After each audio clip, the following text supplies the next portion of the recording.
Hello everyone. आज हम role of special educator in assessment के बारे में जानेंगे।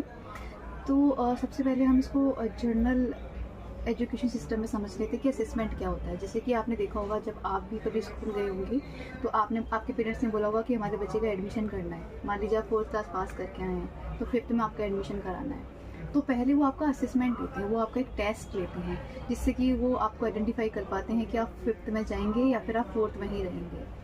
तो ये ही असेसमेंट होता है। अब हम इसको जर्नल, जो हमारा स्पेशल स्कूल्स हैं उनके बारे में समझ लेते हैं कि वहाँ पे कैसे असिस्ट करते हैं।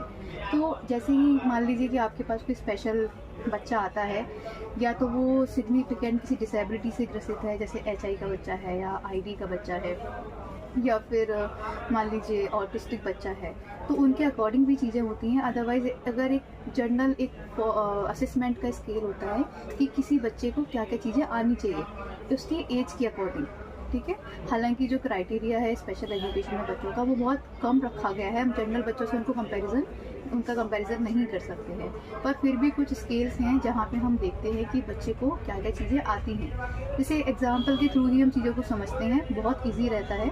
आपके पास कोई भी एक बच्चा आता है जो हो सकता है कि HI हो या किसी भी लेवल पे हो, तो उसके एज के अकॉर्डिंग आपको उसकी क्लास अलॉट करनी है। तो मान लीजिए 10 साल का एक बच्चा आपके पास आता है, ठीक है, जिसका एडमिशन 3rd या 2nd में या 3rd में होना चाहिए। तो आपके पास एक असेसमेंट स्केल होगा कि एक 10 साल के बच्चे को क्या चीज़ें, स्पेशल बच्चे को क्या क्या चीज़ें आनी चाहिए। जैसे A से लेके Z तक आना चाहिए, और से लेके 11 तक उसको आना चाहिए, और A से लेके Z तक की जो स्पेलिंग्स है ना, A to Z with spellings भी उसको आनी चाहिए। इसके अलावा वो A से एप्पल होता है, इसको अंडरस्टैंड करता है या नहीं, ये इंग्लिश की बातें हो गई। इसके बाद हम बात करते हैं कि जो उसको हिंदी में है, उसको हिंदी में क्या आना चाहिए। अ से लेके ज्ञान तक आना चाहिए। अ से अनार होता है, वो उसको अ से आइडेंटिफाई करता है या नहीं अनार को, या अनार लिख पाता है या नहीं अगर 10 साल का बच्चा है तो, ठीक है। अनार हिंदी जो है लिख पाता है या नहीं, और बड़ा आ ई छोटी की मात्रा को समझता है या नहीं। ऐसे ही मैथ्स में हम देख सकते हैं उसको काउंटिंग्स आती हैं, कहाँ तक उसको काउंटिंग्स आती हैं, बैक काउंटिंग्स आती हैं या नहीं, और जो उसके टेबल्स हैं वो आते हैं नहीं, सम्स आते हैं या नहीं। ये एक जर्नल चीज़ें हो गई जो एक इतने साल के बच्चे को आनी चाहिए। तो आप क्या करेंगे, आप एक असेसमेंट स्केल रेडी करेंगे जिसमें थोड़ी थोड़ी चीज़ों को ले लेंगे। इंग्लिश में आप वीक्स के नेम भी ले सकते हैं, है ना, मंथ्स ऑफ द ईयर्स भी ले सकते हैं, उसको आता है या नहीं आता है, ठीक, अंडरस्टैंड कर रहा है या नहीं कर रहा है उन चीज़ों को। तो आपने एक असेसमेंट स्केल बना लिया कि आपके बच्चे को, जो भी आपकी इस क्लास में बच्चा आएगा उसको ये चीज़ें आनी चाहिए। तो आपने सिंपल बना लिया। तो मान लीजिए आप बच्चे का टेस्ट लेते हैं, ठीक है, आप असेसमेंट कर रहे हो उस बच्चे को। अच्छा, असेसमेंट जो है वो 2 स्टेजेस में होता है, एक प्री होता है और एक पोस्ट होता है।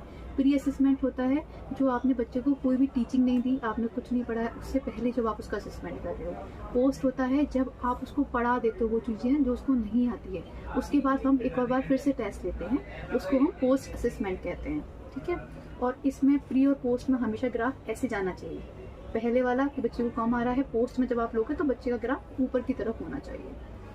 तो हम बात करते हैं कि हम कैसे करते हैं इसको कंडक्ट। आपने बच्चे का टेस्ट लिया, मान लीजिए A से Z तक आप उसको मीनिंग्स लिखवा रहे हैं। उसने A से एप्पल, B से बॉल, C से कैट, D से डॉग, और ये EF तक ही लिख पाया, ठीक है। इंग्लिश में इतना हो पाया। उसको जो डेज ऑफ वीक होते हैं वो उसको नहीं आते, संडे की ही स्पेलिंग आती है, फिर मंडे की ही आती है, मंडे को ही वो जानता है, और वो मंथ्स ऑफ ईयर नहीं जानता है। ऐसे ही मैथ्स में अगर हम बात करते हैं तो काउंटिंग आती है, पर बैक काउंटिंग नहीं लिख पा रहा है, या टेबल्स नहीं आते, या सम्स नहीं आते, है ना। और हम बात करते हैं अब हिंदी की, तो अ से ज्ञान तक वो पूरा लिख पा रहा है, पर अ से अनार होता है, इसको पहचान नहीं पा रहा है या लिख नहीं पा रहा है ना, ये सारी चीज़ें हो जाती हैं। तो अब हम क्या करेंगे, ये हमारा प्री असेसमेंट हो गया कि हाँ भाई, अच्छा ये जो सारे काम मैं आपको बता रही हूँ ये सारे स्पेशल एजुकेटर करता है, क्योंकि पढ़ाना भी उसको ही, ठीक है। तो उसने असेसमेंट किया कि बच्चे को ये चीज़ें इतनी इतनी आती हैं। फिर उसके बाद क्या होगा, स्पेशल एजुकेटर का काम है कि वो अपनी एक टारगेट फाइल बनाए जिसमें वो बच्चे का नाम लिखे, उसकी एज लिखे, पेरेंट्स का नाम, और बच्चा कितने साल का है, किस क्लास में है, किस जेंडर का है, वो सारा मेंशन करके वो लिखे कि इंग्लिश में इस बच्चे को इतना आता है। अभी हमने जो प्री असेसमेंट किया है उसमें उसको इतना इतना आता है। वो नेक्स्ट में अपनी टारगेट फाइल जो बना रहा है उसमें लिखेगा कि अब मुझे इतने महीने में इसको इतना कराना है, ठीक है। वो टारगेट लेगा, तो वो टारगेट 1 महीने का भी हो सकता है, 2 का भी हो सकता है, मिनिमम वो जैसे 3 महीने का भी हो सकता है। वो टारगेट लेगा, 3 महीने उन सारी चीज़ों को वो पढ़ाएगा। उसके बाद पोस्ट असेसमेंट यानी कि फिर से उसका टेस्ट लेगा। अच्छा, 2 तरीके की चीज़ें होती हैं, एक होता है असेसमेंट और एक होता है इवैल्यूएशन।